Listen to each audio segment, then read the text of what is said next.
We spoke about it all in depth, in detail. And this session is called Gen Next Technology. Technology is ever changing and we need to catch up with it. To do the honors, can I please request Dr. Sujit Kulkarni, Managing Director, Biomin India, to come on stage and take the session forward.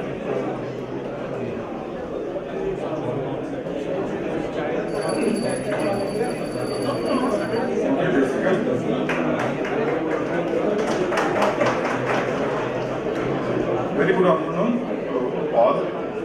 I think one of the most energetic and very passionate session we had about the people, and now we are coming to the technology. When I saw the first session, I just remembering the last 2-3 years, the best movie, the most famous movie in India was Bahubali. I think everybody has seen the picture. So what do you think? Do you think really the credit goes to the actor, actress, or the story, or the music? I think when I was thinking, comparing with these people, young star, young actor, like young heroes of our industry, I was imagining that the major focus or the major success behind that movie was the technology.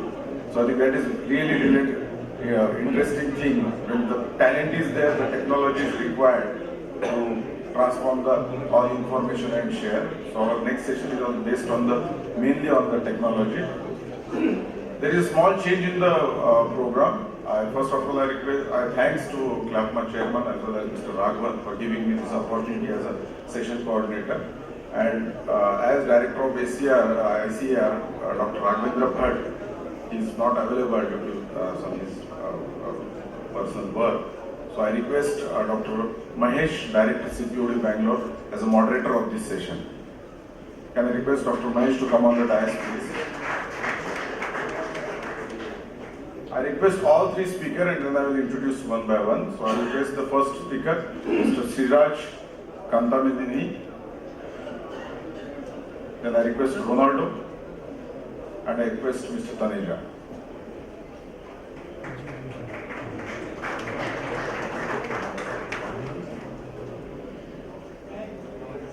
So I would like to introduce the first speaker, Mr. Sri Raj. So very interesting.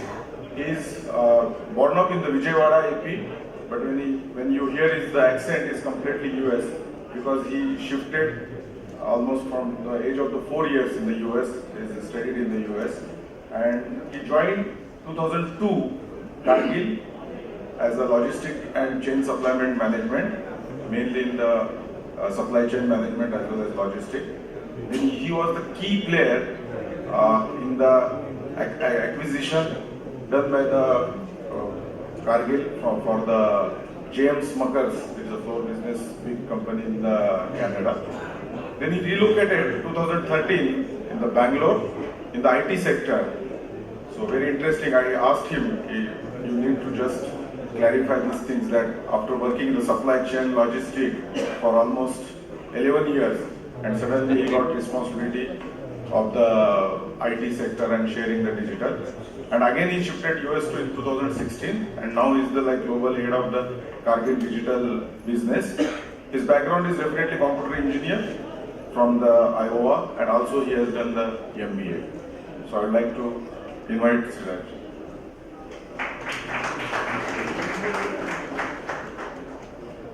Thank you. Can you hear me okay? All right.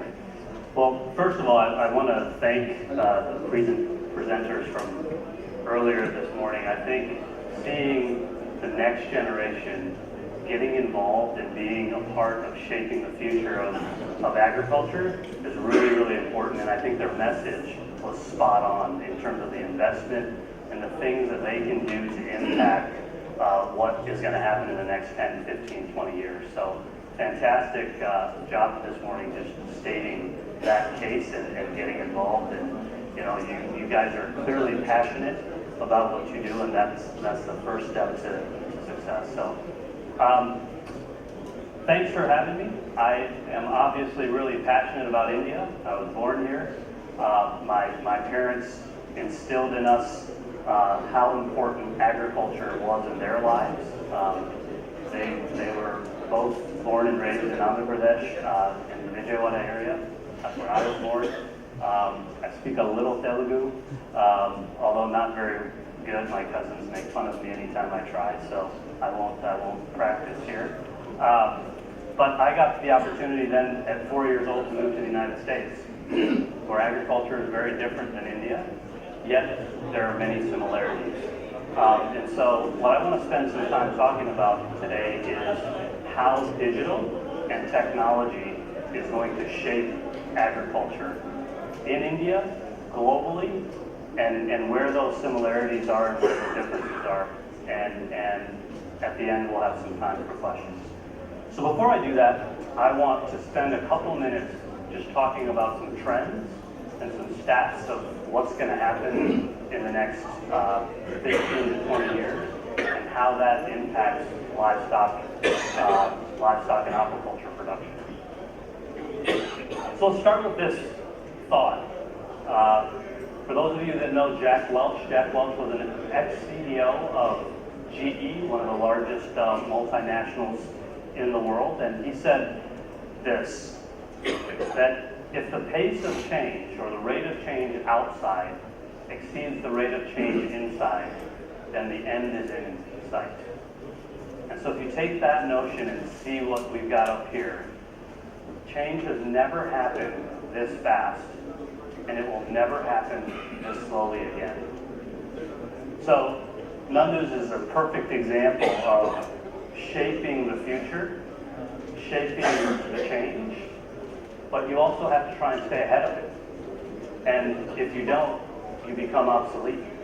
And so for all of us, that then requires us to start to think about how technology is going to play a role. So let's think for a moment then about population and protein demand. We heard our speakers this morning talk a little bit about it, but let's think about it in terms of real data and facts. Today, the world has about 7.5 billion people. By 2050, there will be 10 billion people. And not only is the population growing, in places like India, where maybe we were only consuming chicken twice a week, we'll be consuming it more times a week. And not only that, many who don't consume chicken today, or consume as much milk as they should, are going to be consuming much more. If you look at this stat, what it's really showing you is how does a place like India, China, and other parts of the developing world compare to those places in the world where much more protein is consumed. And it fundamentally comes down to the wealth of a nation, the ability of a consumer to spend money on food, but then taking not just the base case money that they spend, but their disposable income and how that shifts over time. So you can see that by 2030, India's ability to spend disposable income on protein is significantly enhanced. And so that's going to have an impact on your industries, and it's going to have an impact on how we produce efficiently, more productively, and with the health and wellness of the animals in mind. So another stat. Over the next 40 years, we're gonna have to grow more wheat and corn in the next 40 years than we have over the previous 500. Just think about that. Over the next 40 years, we're going to produce as much as we did in the previous 500. And meat production will increase to almost 470 metric tons. And that's roughly twice as much as today. So where is all this food going to come from? Right? How are we going to make this happen? Obviously, we don't have 3 other planets that we can leverage. And so we're going to have to do some things differently. We're going to have to increase yield. We're going to have to increase the intensity of our farming. And that's both on the crop side as well as livestock. And then we're going to have to think about how we cultivate differently. And towards the end of my discussion, I will share with you a couple examples of technology that are enabling just that. here's an example of broiler production over the last 10 years or so. So in 2010, producing about just under 100 million tons of chicken. And now, in another year or so, that will grow by about 25%. So what does that look like, again, out 20 years, 30 years into the future? Obviously, things like regulation, sustainability, food safety, and many other trends that circle these topics will also be really important for us to consider as an industry. So now, how does digitization and technology play into some of these things that I've mentioned? Well, let's think about some of the stages of evolution that we've had in history, and what does that mean for the future? So, going back several hundreds of years, you had the early domestication of animals, right? Raising animals so that we could consume them. And then you had the period of antiquity where we started to become more efficient, where production practices became more and more about bringing scale and efficiency, but in a very rudimentary sense. And then the modern era of technology, so bringing tractors and fertilization methods really accelerated, right, in the mid-50s in most of Europe and the United States, in the 70s and 80s in places like India and China. This really started to transform how production happened. Then you had the Green Revolution, transforming crop genetics, fertilization practices, the notion of GMO on the crop side. And now we have the digital revolution. And we believe in Cargill that this is going to be the next transformation. So let's talk about some of the things that are making this possible. What's impacting this, and how do we think about it? I want to start with an example of integrated circuits. So in 1958, two transistors, and you can see that picture, roughly half an inch. We didn't really even know the speed, it just did basic processing. By 1971, Intel released the 4004 processor, and it had 2,300 transistors, and roughly costed $1 for that chip. By 2016, the Intel Core i7 processor has 14.4 billion transistors, costs a fraction of a penny, and does things that you and I couldn't imagine. Think about an Apple Watch or your phone and its computing power. Most of you who came here in a vehicle today, in a car, you have anywhere between 6 and 8 computers on that car. One of those computers would have landed the Space Shuttle Challenger Discovery from space back to Earth in the 1980s. So you just get a sense of the degree of change in technology and what that's going to make possible. Couple that with the notion of sensor explosion. You probably don't know it, but in this room are thousands of sensors that 10 years ago didn't exist, or 10 years ago weren't possible financially because of the cost of each sensor. The digital camera in 1976 weighed just under 4 pounds, a couple kilos, and costed about $10,000.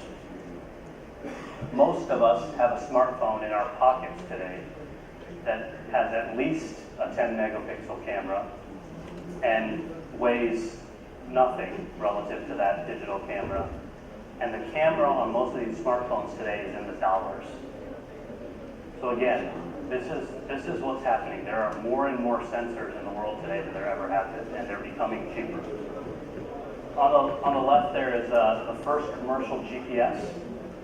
1981, weighed 53 pounds, cost $120,000, right?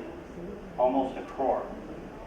And today, that single chip is less than $1, and every single one of your smartphones has one. Most watches now have one. Many other things have one. And so this is an example of what is made possible by sensors, and that is all coming to the industry that we're in. I like this one because it just shows you what the future could hold.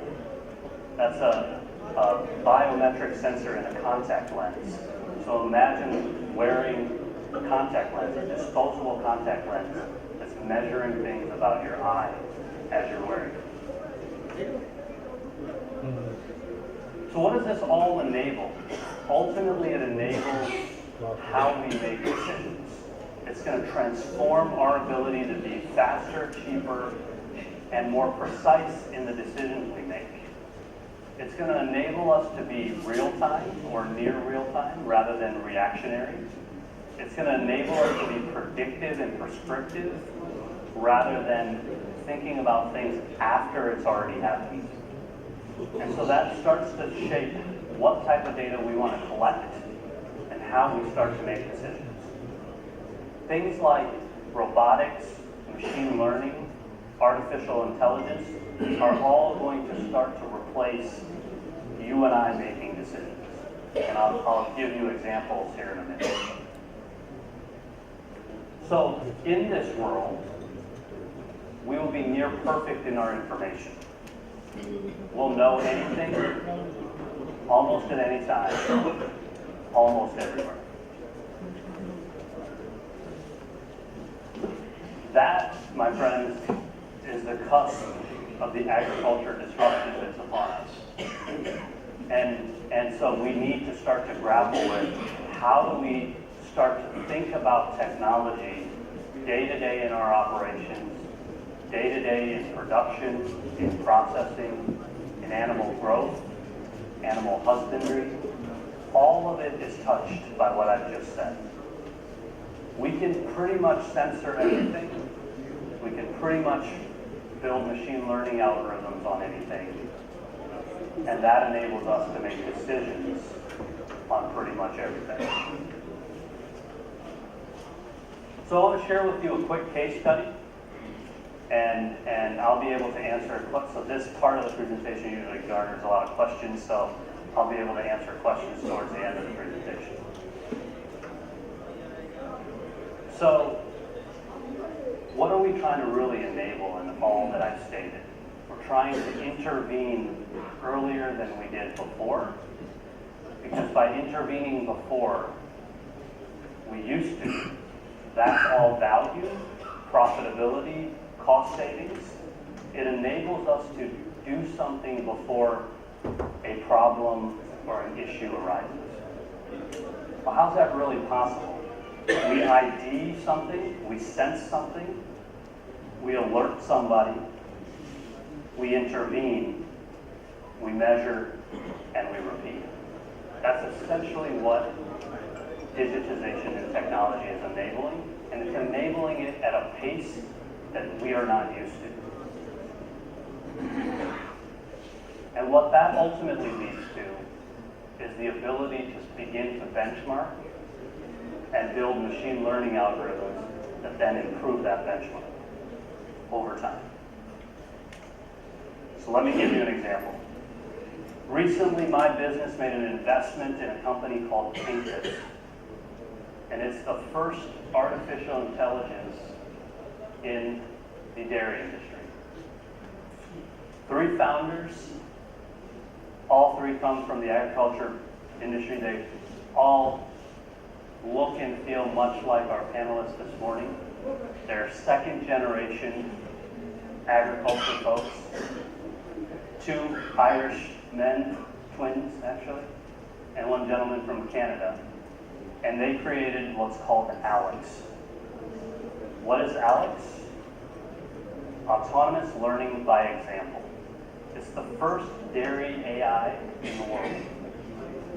And what it does is it allows a farmer to install this camera system, and within a day, the camera system learned every single cow uniquely. So what used to happen in aggregate at the pen level or at the farm level now happens at the individual animal level. So imagine a world where you know what every single cow is eating on that day, how much water is that cow drinking, how much time is that cow standing, how much time is it resting, is it running out of feed in the middle of the night, potentially? On and on and on. And ultimately, by doing this, we can track its behavior, we can create health alerts, we can analyze feed intake, we can analyze output by connecting this to milking robots. And so now each animal has become a sensor. And so we're now working with Campus to bring this technology to other industries, including poultry. What if, when processing a chicken, you could get more precise in how you cut the chicken? What if you could identify aggression in chicks? What if you could identify lesions on chickens during processing? There are thousands of examples that I can give you of how we're thinking about deploying this technology. And what's its purpose? Like, ultimately, what are we trying to achieve with technology like this? Well, if we can ID and quantify cow ethology, we essentially know what she's doing, where she's doing it, and why she's doing it. And that allows us to maximize production and minimize stress. Simply stated, right? A happy cow is an efficient cow. And you can replace cow with happy chicken, bigger chicken, right? So if we go back to what I stated about technology, think about this. 5 million images are created every 24 hours by Campus's technology. We fundamentally couldn't process this amount of data 10 years ago. And imagine what we're going to be able to do 10 years from today. So there are limitations around what we can process today, and so without getting into exactly how the technology works, there are limitations in what we do with the technology today that we know in 2 years we're going to be able to do. And so from an R&D perspective, we're already working on solving the problems of 2 years from today because we know the technology will exist 2 years from now. That's amazing, right? You can build for the future knowing that technology is going to come up to that capability. So Alex ultimately learns every cow as a unique ID. And